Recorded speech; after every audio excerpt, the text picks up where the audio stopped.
What does it take to create a vibrant, thriving life? First, the sad news is that Thoreau was right. Most people are leading quiet lives of desperation, lacking in meaning, fulfillment, and vitality. But we choose more. We choose to create extraordinary lives. And the Art of Vibrant Living show entertains you with inspiration, empowerment, and education to create your life into a masterpiece. It's time. Let's vibe up. Aloha, y'all. Daniel Aaron here. I'm your host. This is the Art of Vibrant Living show. Got an exciting show today. For sure, you're going to love my guest, and he's going to bring you some gems, guaranteed. Here's my advice. I implore you, don't just be entertained. Also go, yeah, I'm going to grab that one, and I'm going to put that into place. Try it out, right?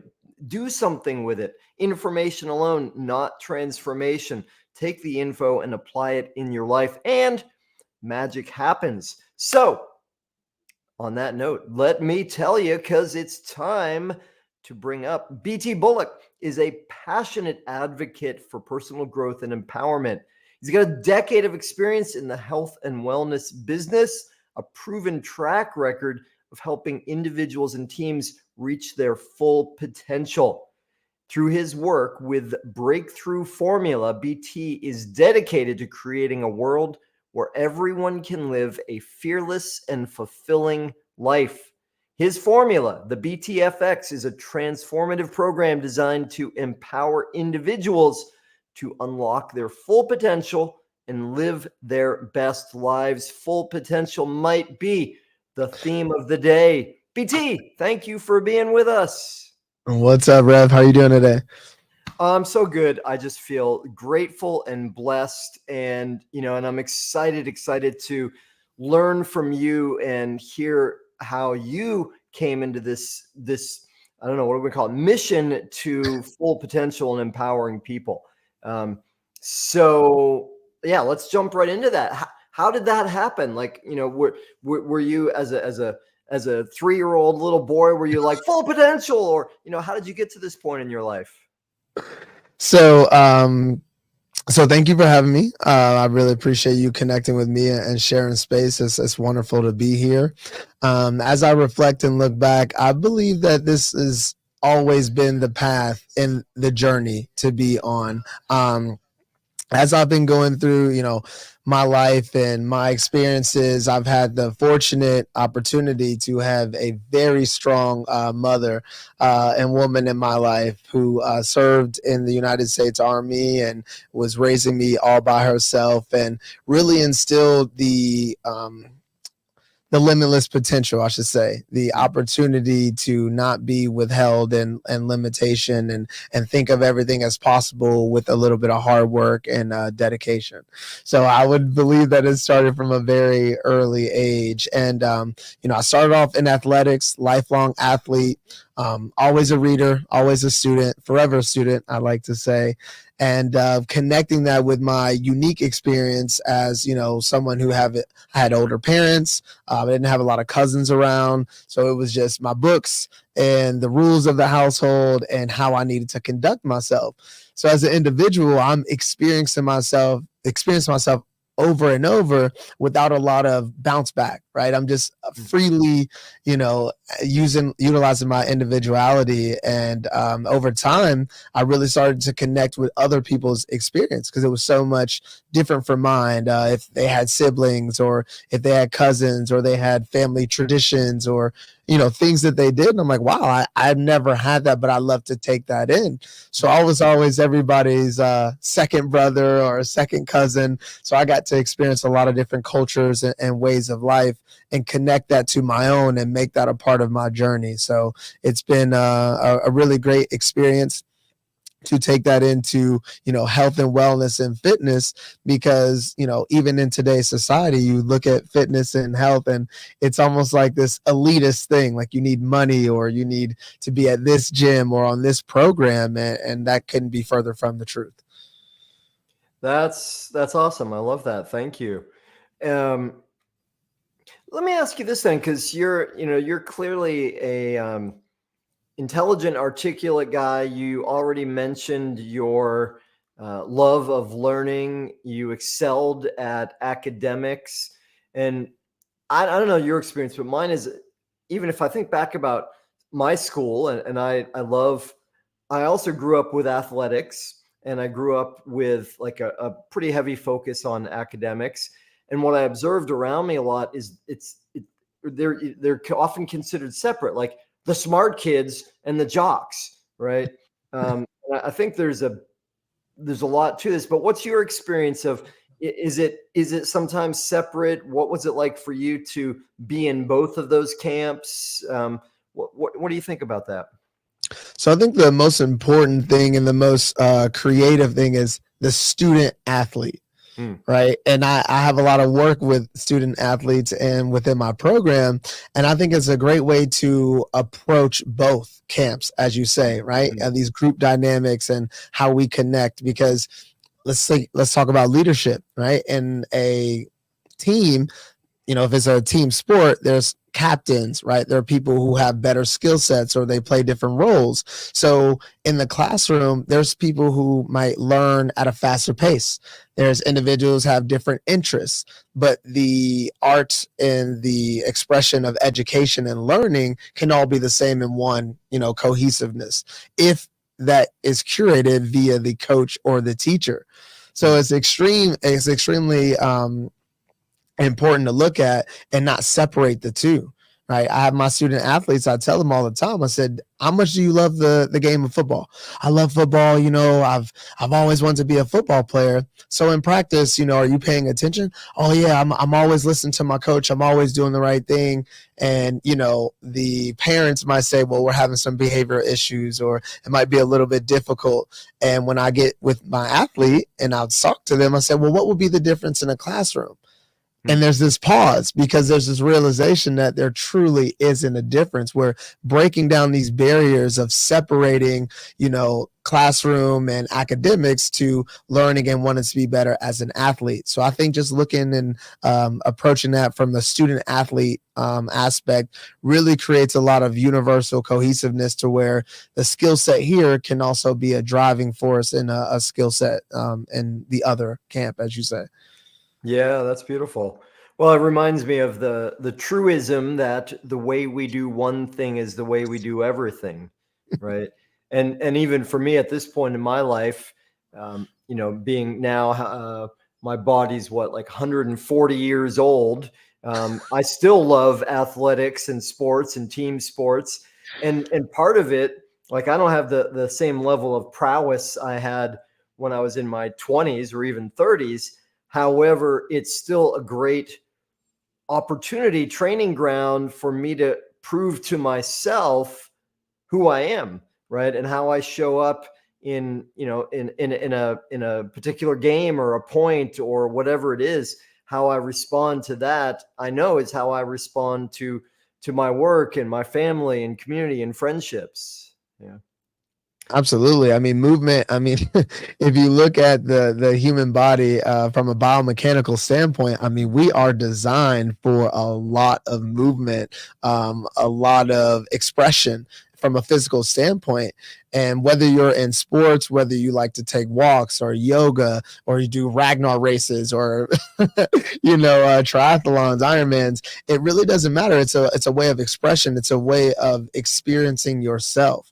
We have these comforts. You and I are sitting right now. We'll be sitting for quite some time. We get in the car, we sit. We're at the desk, we sit. There's a lot of convenience in what we do nowadays, but because the human body is so anciently primal and that movement is a part of our expression, we have to tap back into it. We have to integrate it into this new society and modern way of living, because it's for optimal performance. As you say, as we show up and experience ourselves in movement and function, we all take showers, we all have to walk and clean the garage or do some work. So that type of connection and understanding within yourself is going to show up. You have a sense of efficacy. You have a sense of confidence because you know that you can do it. So in putting yourself through those trials and tribulations of movement, you actually move about differently in other aspects of your life. You're positioning yourself as a individual who is capable of doing something, and it gives you that, like I said, level of confidence and ability. Interesting. Okay, cool. So positioning yourself, I forget the exact words you use, but positioning yourself in a different way as a different person, in a sense, in other aspects of your life. Did you say as someone who can do things? Is that the language you used? Yeah, absolutely. So I live in a very recreational state in Arizona. And, if you're out meeting anyone or your friend group, there's always, hey, you want to go hiking? Do you want to go paddleboarding? Do you want to go biking when it's not 120 degrees outside? But it's all this, experiencing, and it's all, movement. So being so movement based, I can only imagine what that feels like for an individual who might not be as capable or as sound because they're not experiencing themselves as a physical being, as having these attributes. So in individuals who would like to enjoy that and move about, it's community, it's connection, it's understanding, it's possibility. Yeah, hallelujah. Thank you for that. Right. And as you mentioned that, I flashed on some of the research around the blue zones, right? And the people that are healthiest and longest lived and happiest, right? It's not just that they lived a long time, but their life sucked. It's they lived a long time and they really enjoyed their life. And of course, there's a relationship between those two things too. Um, so, yeah, I'm curious about this. Like, I had this experience just the other day. I met somebody and we're talking. There was a business meeting, and somehow we started talking about athletics. I don't remember how we got into that. And I talked about how I'm not actually 140 years old, but 55 years old, right? And I didn't think so. I was thinking dog years or something. I was like, okay, dog that's where he's years, getting his yeah. math from. Yeah. But I still like to play competitive sports. And I was talking about this, and the guy I was talking to, he's like, well, yeah, I used to ultimate frisbee. That's my favorite sport, right? Nice. And he's like, oh yeah, I play ultimate frisbee. I'm like, oh cool. Where do you play? And he's like, oh, I don't play anymore. I was like, oh, how come? And his response was kind of like, well, but basically what he said is, I don't want to risk injury, right? Mm. And I was like, okay, cool, right? Whatever works for you. But it perplexed me in a way, because I don't know, I guess I do, right? And part of what you said reminded me of, like, however long I live, whether it's 200 or 500 years, I want to be moving and enjoying it and alive. And is that how does that fit with your work and your experience and your perspective? Yeah, it's a passion for life. You want to move, you want to thrive, you want to be alive in the act, in the art of living, right? So I think individuals totally understand, right? People think as I get older, things are changing, but it's how you're experiencing yourself. So as we age, it doesn't just happen on a snap basis, right? It's our habits, right? It's how we experience and see ourselves. So I always look at it from a sense of, there's an identity standpoint. Like, who do I see myself as? What do I see myself capable of? It's also a creativity standpoint. So in my life, what do I desire and what do I think are my limitations? What do I think is available to me? And what do I think my aptitude to achieve those things? And then I look at things in a sense of vision. So I had this limitless mindset. I'm super creative. I'm interested in all these things. I know I can do it. I know I'm someone who wants to really thrive in my life.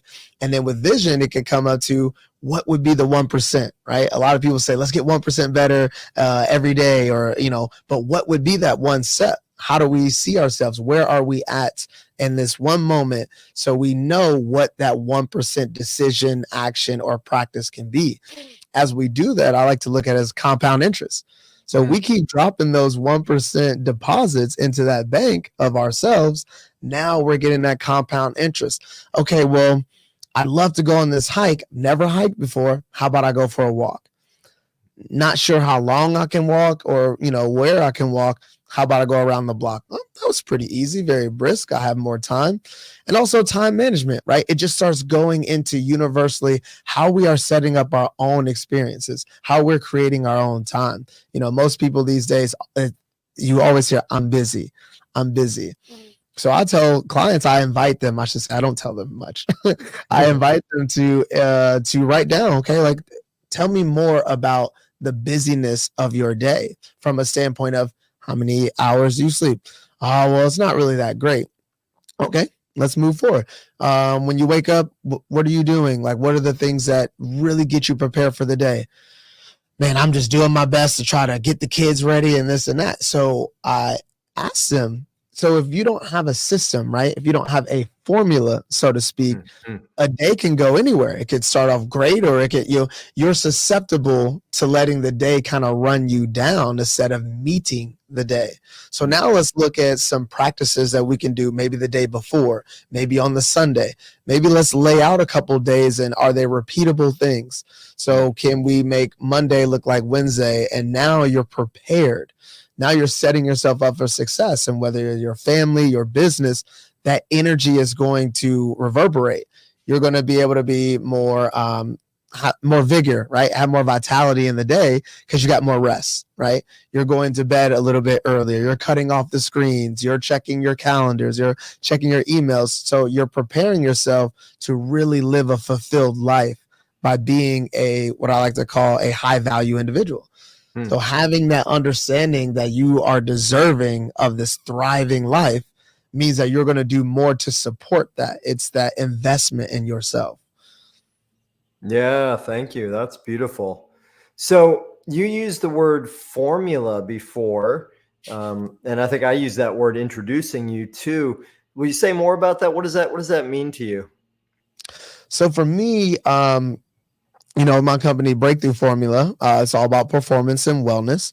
So I love to look at things as a situation where if we lay it out, like I was discussing with the day, if it's something that's out of alignment, right? We have this desire and this life that is fulfillment, right? We're looking at like, this is what a fulfilled day would look like for me.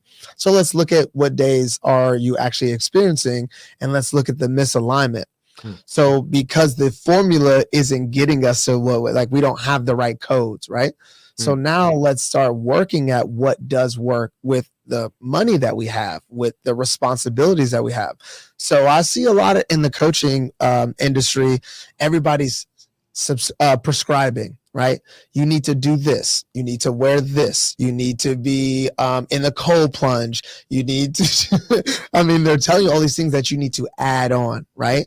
Now, if in your day to day, it's already out of alignment, adding things on is going to be pretty stressful, even if they're stress, right? EU stress, even if it's something that could be beneficial at this very moment, it's not available for you. So now let's look at what we can do with what we do have. And that way we can collapse time, or AKA create time, to then implant these codes, these formulas for betterment. But we have to make space for them, right? We have to see where things are available to where it fits. Because when we start to jam things in, it gets very stressful. Like people love to say, oh, it's only 24 hours in a day. Then what are we doing with them? Let's lay them out. Let's see what is actually going to work for you at this moment. And then as you start to get that compound interest, the opening, right? You're going to be open to receive more and be ready for those type of things that you want to implant, those codes and those formulas. Nice. Yeah, I'm with you. It is about how we're using that time, right? And part of what you said sparked for me is like, well, everybody actually is living according to a formula now, right? Everybody's got a formula, might not be intentional, might not be leading to what they want, but they've got some kind of pattern that they're living with, right? And that's great what you said about the challenge that comes from especially online advice is prescribing. Yes, add this, do this, do this. It's And wild. it's really it's an interesting thing. I hadn't thought of it in that way. Like when I was a kid, I was overweight, and when I started to finally move out of that, and I got into dieting, and it was so much then about what you got to take out, don't do this. But none of that like really worked for me. What eventually worked is just getting a different valuing or different identity, as you spoke about earlier. Yeah. So I'm curious, BT, right? On some level, I think this is a limited thought, so I'm going to ask your help with this here, right? Gotcha. On some thought, and I'm guessing I'm not the only one with this, but like I love using my body. I love athletics, right? And that was something I had to learn because I grew up in a fat family and everybody was lethargic. They were academic. They were not student athletes. They were just students. So I learned that to move my body and enjoy it. And I feel like I would love to use it more, like to reach a real higher level of fitness, like to live more of my potential. And I see some of my friends that like put more time and energy into it. And I feel like I don't have the valuing sufficient on that. My valuing is placed more on, say, doing a show, talking to you, right? Writing, the coaching work I do. So what do you sense is important, or how do you help people to find the appropriate balance? I assume it's different for everybody. Yes, 100%. And that is why it is formula and singular, right? I am not prescribing anything to any individual. Once we, have the opportunity to work together, or however you want to look at it, we are diving deep into what's going on with you, with that individual, right? Because that's the most important thing. Like how you see yourself. What are the titles that you hold? It could be CEO. It could be mom. It could be, VP or whatever the case may be. And then we look at the prioritization, right? What is most important in these positions? Now we start to look at, are we compartmentalizing them, right? Do I show up as CEO at this level and then show up as mom at this level? Do I change? Like it's exactly what you said. How I do one thing is how I do everything. So we have to break down these compartments and understand that universally, I want to be showing up at this level across the board. So it's less energy. I don't have to change anything. I can just be. When I step into the my doorway of my home, or the door of the conference room, I'm showing up as that exact individual. I don't have to change anything about who I'm being. So once again, what you were saying about the value system and identifying as such, and understand that everything that I'm a part of is worthy of this high level, i.e. performance and wellness. So when individuals tell me, like, it's almost like a report card, right? In a consultation, they get so ready to tell me everything that they're doing that is right, that is working for them, because they want to be viewed at as somebody who cares for themselves, which is totally understandable. I think that's across the board. But what they're doing is they're taking away any type of light that showcases the misalignment. And so we're just avoiding the actual breakthrough. It seems like a negative, but that's exactly where we want to start. We want to get straight to that misalignment and start being a little bit more efficient and effective. Because if we continue to just look at the things that we are doing right and the stuff that we're all about and that we invest in, we could be overshadowing taking a deeper look. I'll talk to a potential client and like, I have my membership at this really, nice gym, and, we pay this much a month. I was like, well, how often do you go? Well, I don't really have time. I said, so I don't think that's a great return of investment. I'm not knocking your initial investment in the gym, but the gym won't change you going or not going. They're going to operate as they operate. So where's the lack of connection between your participation and your financial investment, right? And that can go for supplements, that can go from sleep, that can even go from food, right? Segueing into performance nutrition. I always like to tell everybody, like, this is what you run on. They're like, oh, what do you mean? I'm like, well, this is an engine, right? Your body, right? So everything that you give your body and in your performance and wellness is exactly the energy systems that you're going to utilize. So if I have a nice car, I need premium fuel. If I'm asking my car to perform at this level, it needs to be taken care of. Shocks, brakes, springs, all those things need to be fine tuned, right? That's why we go to a mechanic. So I can be the coach, but you have to understand that you are worthy of this type of attention, of this type of care. So if we can put that care into that engine and make sure that it's fuel efficient, now when your performance and wellness is all aligned, right? So that's how we create that alignment. And some people see now that that's what makes you a high value individual, is how you invest into yourself. Beautifully said. I love that.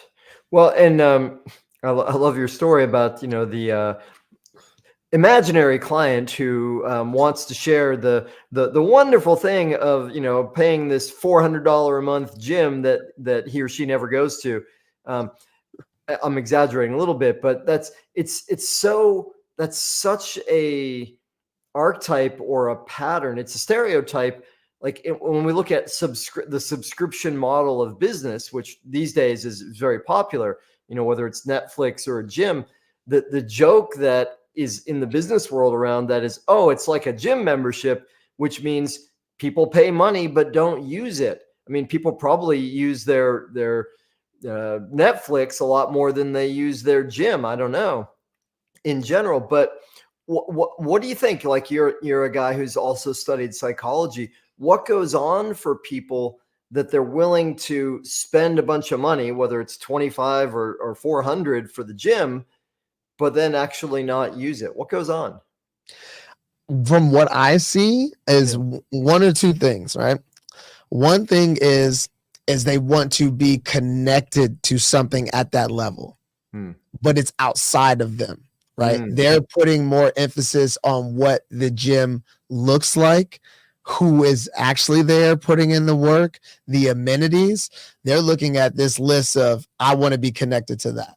That's what I want to be known for, or want to be seen in that parking lot. I want to have the key fob. Like, I want people to know that that is what I'm connected to. The issue that I see with it, or the misalignment, I should say, is that you're putting so much emphasis on the facility and what they offer and what they do, but you're not connecting it to what you will do, who you will be, what you are looking for. So if I have this very affluent gym that I'm going to, but my goals are non-existent or here, it won't match up.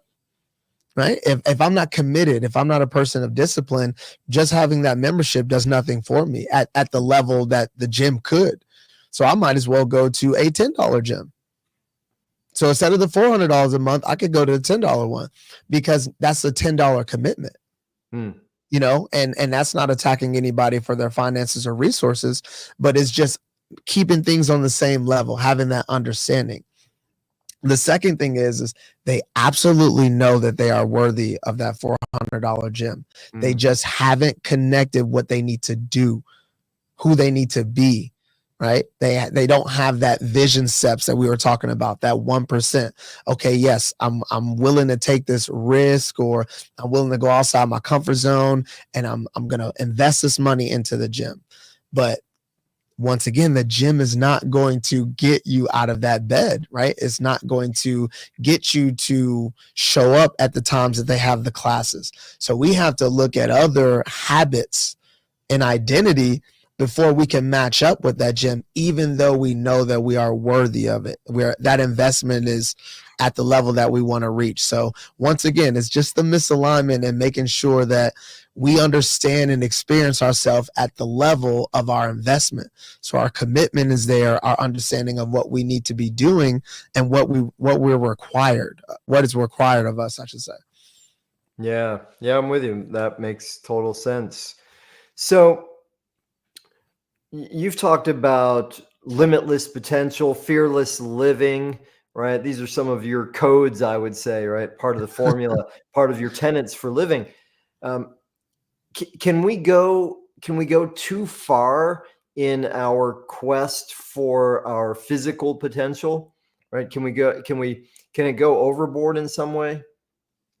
Yeah, I mean, definitely, life is about moderation, and I believe that it is putting things in the proper place as we experience them. What is a priority for us? I could say from a personal experience, there were many chapters in my life where movement did a little bit more than just give me this vitality and this physique or higher optimal performance that I was looking for. It was actually a coping mechanism. Hmm. So if I didn't want to experience myself in solitude or in silence, or I didn't have the habits or practices that I could utilize as a supplement to my movement, I would then go to the gym. So Hmm. maybe going to the gym 4 times a week was exactly what I needed, and writing and having a men's group or other things were available, but I was going 7 times, 8 times. So then I'm out of my, that's really not a code, really. It's not a breakthrough formula. I'm looking at what I like, what makes me feel good, and I'm trying to 10x that feeling, right? That dopamine or endorphins, however you want to experience that. Just like an individual who binges Netflix, just Hmm. like an individual who can't put the cookies down. So there's no difference. I might physically be sound, but what does it look like in my relationships, how I'm experiencing myself in my business? Hmm. I think is something to be said of breaking down these barriers and not just looking at this is who I am and this is what I do well, Hmm. instead of looking at some of the things that I haven't really put that time and investment into that create my being into a space where all the titles, all the things that I'm looking to become are all looked at that level.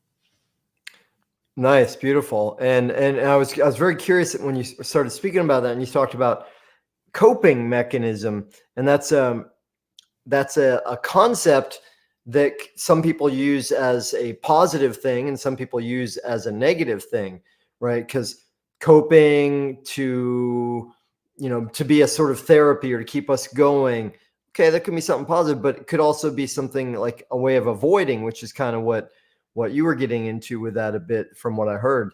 um, I remember, I'm going to tell you a quick story and then I want to get your perspective on this.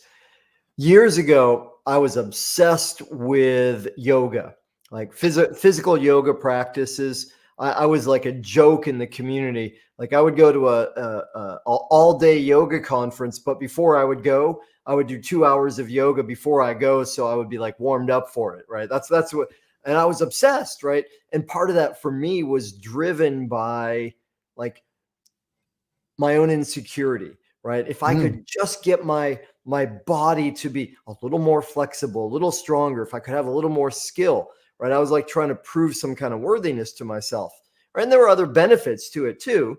Um, but anyway, in that period of my life, one of my yoga teachers that I had up way up here on a pedestal, I was in a class with him one time, and he said he's talking about the importance of daily practice, and he said, if I don't have my yoga practice one day, you don't want to come around me. Right. Ooh. Yeah. And what he meant was like he needed the practice to regulate himself. And, and he implied with it, and it was pretty clear that if he didn't do that, his anger might be volatile, right? He might be snappy with people. And I remember for me, that was like this crystal clear moment where he went from being up here on the pedestal to like whoom, down here. Because I was like, well, that's messed up, man. If if you need this thing so much in order just to be a good person, a happy person, a kind person, that can be problematic. So am I, well, I guess one is, what do you think about that? And is that kind of what you were talking about in terms of exercise or going to the gym as a coping mechanism?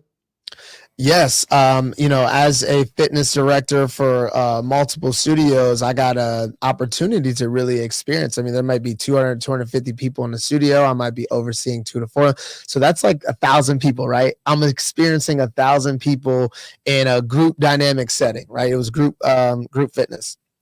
Now, in those moments, people knew I was the fitness director, so they would come to me, and I was also coaching classes and teaching other head coaches on, how they can implement their own, philosophies and things within the programs that we had.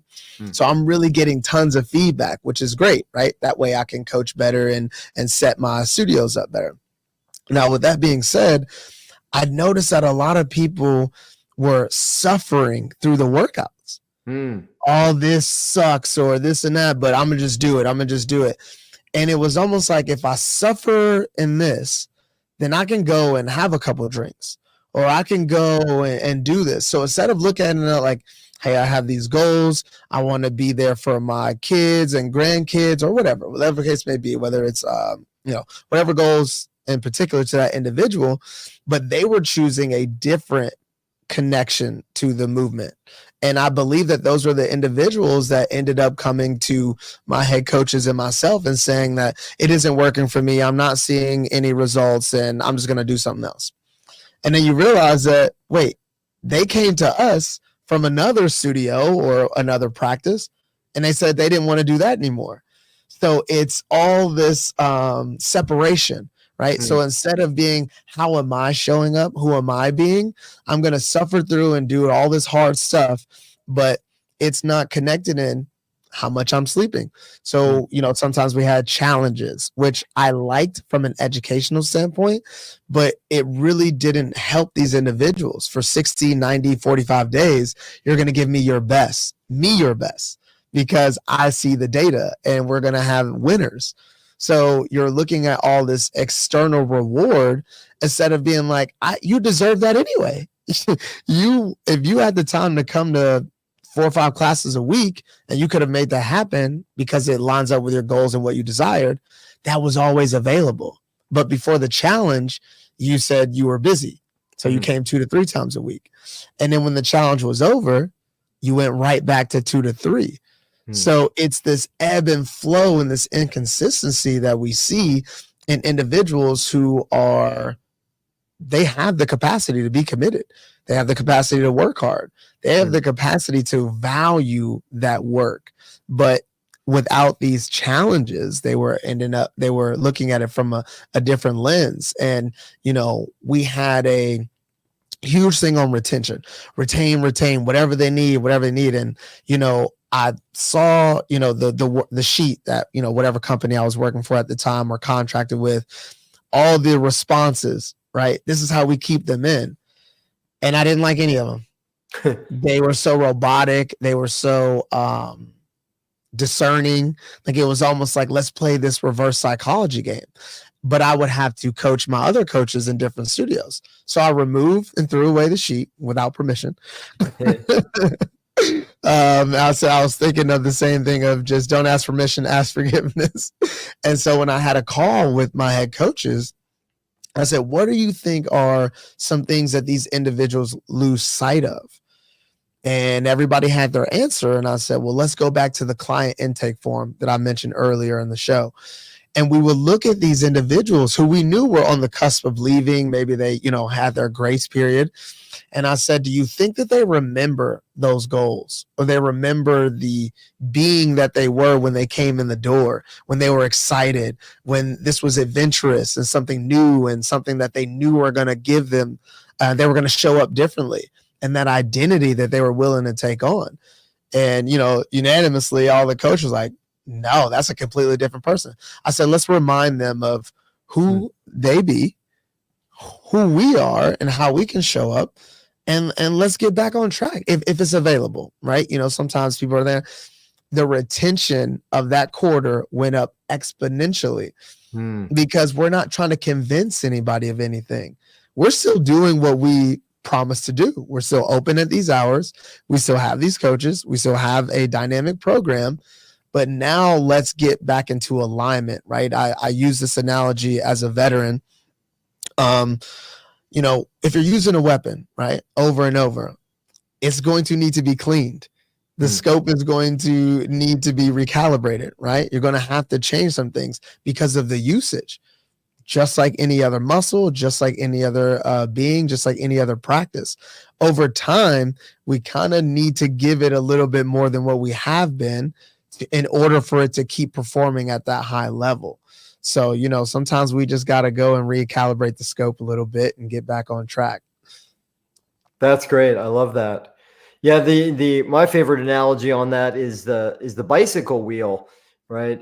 Because in the bicycle mechanics, when they're adjusting the spokes to get the wheel in alignment, that process is called truing, right? So it means it's bringing the wheel back to true. And part of why that occurred to me as you're speaking just then is I really heard, and you tell me if I heard this correctly, but what I really heard is the key difference that you brought forward there was inviting people into their identity or who they're being, right? Is that making sense? Oh, absolutely. And I'm gonna let you know already. I'm taking that truing. I like that. It's so good. I Yeah, like that yeah. a lot. And it fits with the analogies around integrity. Mhm.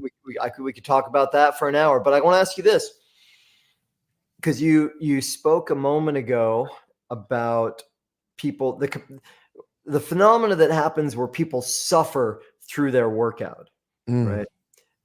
And one of my coaches was sharing not long ago some of his goals, aspirational goals, and one of the things he said is he wants to have the fitness and body potential of David Goggins, but joyfully, right? Oh, I like that turn card. Yeah, and I got tons of appreciation for Goggins and what he's done Absolutely. for the world, um, and and it's definitely lifted me up to higher potential just seeing his modeling. Though it's a fair point, at least from the outside. I can't say what his experience is on the inside, but it seems to be there is a culture pervaded by some that fitness and potential really is about pushing oneself in a way that is suffering, right? And that being joyful and appreciating it is not part of the picture. Well, what do you think about that? Yeah, absolutely. Listen, I'm always open to tapping into whatever energy and whatever perspective is going to have a positive outcome on the individual without them losing the experience or themselves in the actual act of, right? When you're working out, you exhaust the muscle, right? Especially in hypertrophy, you must exhaust the muscle. You must take it to a brink. Those muscle fibers will tear. And everyone's like, wow, I didn't think about it like that, because you're also thinking about, hey, when I put in these reps, it's add, right? It's going to add to my growth or what I need. I'm getting better. But what the beautiful thing of the nature of the human body and how it's structured is, once you tear that muscle, you need to repair that muscle. It needs to have peptides, amino acids, right? Complete proteins. You need rest. You need hormonal balance, right? HGH.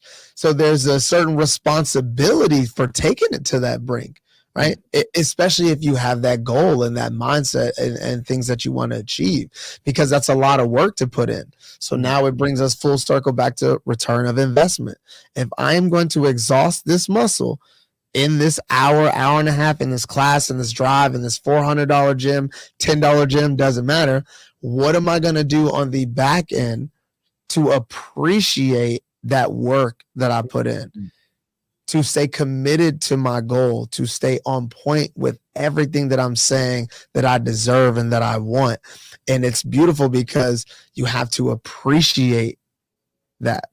Like, that's the key word to me. When you get 7-8 hours of sleep, when you are, eating things that fuel your body, right? Regardless if you're a vegan or a carnivore, if you have connected from a fuel efficiency, performance, nutrition, however you want to look at it standpoint, what your body truly needs, and it aligns with the work, and that aligns with your desired result, you're pretty much going to hit that target, right? That goal. Aim small, miss small. So if you can get all those things in alignment, you are going to be exactly where you need and wanted to be in the first place. Beautiful. I love it. Okay. Cool. Time's flying. I got one more question that's really coming out of my own curiosity. I want to get your perspective. Now, there's a model that most of us have been sold, that the human life is kind of a bell curve, right? Well, sometimes not even a bell curve. Sometimes it's like the pinnacle is high school or college, and then Ooh, I it's hope all not. downhill from there. Not for Whether me, at that's least. socially or physically. Go ahead. What were you gonna say? No, I'm sorry to interrupt. When you said the pinnacle was high school or 20s, I was like, I hope not, at least for me. Please don't put that as my pinnacle.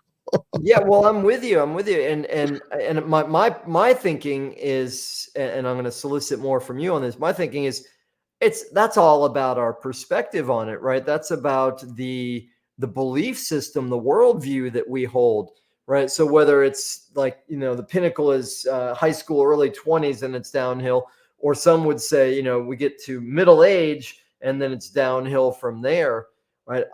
I don't even know if this is true, but I remember hearing it one time, long time ago, and I was like, I'm gonna take that. I like that, which is that the gorilla, right? The model of the gorilla is smarter, stronger through the entire lifespan, and then boom, falls off a cliff at the end, right? And so the model I take is that even physically, and we think of this like emotionally or spiritually, we're always, on the incline, but physically we're on the decline. My belief that I'm holding on to is that we can continue to grow, right? It's going to change. I'm going to have different capacities, but what sense do you make of that as an expert in this field?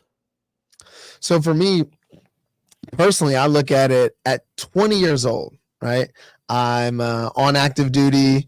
I wake up at around like 3:45 in the morning. I hit the gym with everybody who outranks me, and then I go hit the PT field with my entire platoon. We do all of our PT. I'm running extra miles. I'm in alpha, which just means that we run longer and faster than the rest of the company. We lead the runs. I go to work, I study, I got all A's in my clinicals, everything. So basically, I'm checking all these boxes of high performing individual, right? I'm just crushing it. I'm at what you were saying earlier as the pinnacle. Yeah. Now, I'm going to be very honest and transparent to you. It did nothing for me. That was already readily available. That was already who I was. I was always an athlete. My mother always trained me to handle my business, aka get all A's, be respectful, be on time. So all these things didn't challenge me. So when I was done with that, what did I do? I partied with my guys, with my battle buddies. That did not serve me, right? That did not take care of my body. I wasn't fueling my body. I wasn't getting adequate rest. I wasn't thinking about, my fuel systems. I ate what was in the defect. So what everybody else ate. I tried to burn the candle at both ends without knowing it. I felt limitless. I felt invincible. I'm using my youth. But if I look at it now and what science and what, energy tells me is I was really expediting that process, right? Burn the candle at both ends. So now I look at it as somebody who is 35. I don't run 7 miles every morning anymore. I don't do those things, but who I'm being from a standpoint of how I experience myself, the value, the integrity, the understanding that I do need rest. I deserve rest. I deserve to make sure what I'm putting in my body is in alignment with how I experience myself and the value that I hold on that these moments and the presence that I have and the people who are looking at me as a leader. Right. Even in the military, I was still leading. I was still a nutritionist that worked with individuals who most of them outranked me. They just didn't have the physical capabilities. So that was my job, was to help them get back on track. So that power system and struggle, but I'm still showing up, but I didn't show up the way I would show up now. So when, to answer your question, and I love what you were saying, like, smarter, stronger in whatever capacity that is available to me is enough, right? I am enough. I am worthy, and I love challenges.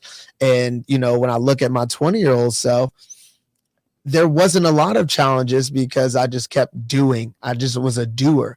So, in that doing and proving, I didn't show up in a space where, okay, what is available to me? What are the things that I'm avoiding? And now that I have this calmness and openness, the things that I'm avoiding, the things that I'm struggling with, I have a better capacity and awareness to appreciate them, to not blame myself, not have the shame and the guilt, and to show up in a space where, okay, what are my resources? Where's my environment? What are the actions that I can take? So now I'm pouring more into myself, even if that means I'm doing less, if that makes sense. That's awesome. Thank you. Time's flying, BT. So yeah, I'm having fun, man. yeah, me too. Thank you. How can people get a hold of you? Some of our audience for sure is going to say, I want to talk to that guy. I want some help. What's the best way to reach you? So BT Bullock, right on Facebook. I'm on there as much as I can be. So you can DM me there. I am also on LinkedIn with that same BT Bullock, and Instagram at BT.FX.life. So any of those messaging systems, and I'm pretty good with the correspondence, and I keep time open and available, and especially if somebody reaches out from this broadcasting and platform, I would love to sit down and connect with any individual and provide any of support that I can. Okay, cool. Well, and since you mentioned that earlier, generous offer, I want to make sure it's clear that, and tell me if I got this right, that you're offering to take some of your time to meet with people just to connect, and you're not charging for an initial meeting with people, but to help them understand their potential and what they can do, and you'll give them some support. Is that right? Absolutely. I am in an amazing place of gratitude, and so many blessings are coming my way. And you know what? Even if they weren't, in this moment in time, I would love to gift and be with individuals and provide any type of support, even if it's just me sitting there listening and holding space. That's very significant to me, because I wouldn't be sitting here with you if it wasn't for a multitude of individuals that are upholding me and making sure that I am available to do the work and serve the purpose that I'm here to serve. So I'm truly grateful for this experience and what I can provide for others. That's awesome. I love it. I remember many years ago, I was doing a kind of an intensive internship with Tony Robbins, and he was famous for using this phrase, which I think he got from Jim Rohn. Proximity is power, right? Proximity is power. And I heard that from him. I go, oh, that names this thing that I've always known somehow. Like, I'm not too smart about a lot of things in my life, but somehow when I was young, I realized that when I met someone like you, that has a knowledge and experience and awareness that's beyond what I have, then I want to be proximate. Like, the more I can be close to, present with, the more I'm naturally going to be uplifting and getting some of that juju that you got going on, right? So that's me also saying to the audience, take him up on the offer, y'all. All right. So I think that brings us to the last question, BT, the big question, the impossible question. And I say all that because it's so big. You've got so much experience, right? You've got knowledge, you've got experience from all different kinds of perspectives. And I'm asking you now to distill it, to bring it down, so that if you had one thing to share with the audience, one piece of advice or one thing to say that will help people to live their most vibrant, thriving life, what's that one thing? That one thing, I would have to connect it to something that I posted today. And that one thing would be, I invite individuals to mine their own gold, right? So when it comes to that inner work, tap into your purpose, right? What fills your cup, what pours into you, and what that could come about and connect with others, a universal connection to your human experience, right? So you're actually going into the depths of who you be and how you see yourselves and how that transpires in your connection with others. And then if you start from that foundation, so much more is available to you when it comes to what you want to achieve and how you are in a positive affect to others in your community, because we want to be the change that we want to see. Hallelujah. Beautifully said. Mine your own gold. That's fantastic. Right on. All right. Well, BT, it's been an honor and a pleasure to be with you. Thank you, not just for taking this time and sharing so heartfully your experience and your knowledge, but also for the hard work and the attention you've put on your own education and your growth. And obviously, you've put in a lot of effort and you've alchemized your life and your experience into something that's really kind and beautiful and caring, and that really comes through. So thank you for all of that. Well, thank you so much, Reverend. I appreciate being here. I appreciate you and seeing me and letting me be me and being on this platform. It's a true treasure and honor to be in places where, I can connect with individuals like yourself and we can continue to do the beautiful work that we do. So, yeah, I'm with you. It is a blessing. All right. And y'all in our audience, it's all about you. That's why we are here. My invitation, I implore you, take something from this conversation, some of the gold that BT shared to help you mine your own gold, put it into practice in your life. Tune in again here sometime soon, please, because we got more magic coming up. And in the meantime, please continue to make your life a masterpiece. Mahalo for tuning in to the Art of Vibrant Living show, y'all. I'm Daniel Aaron, and may you live with great vibrancy.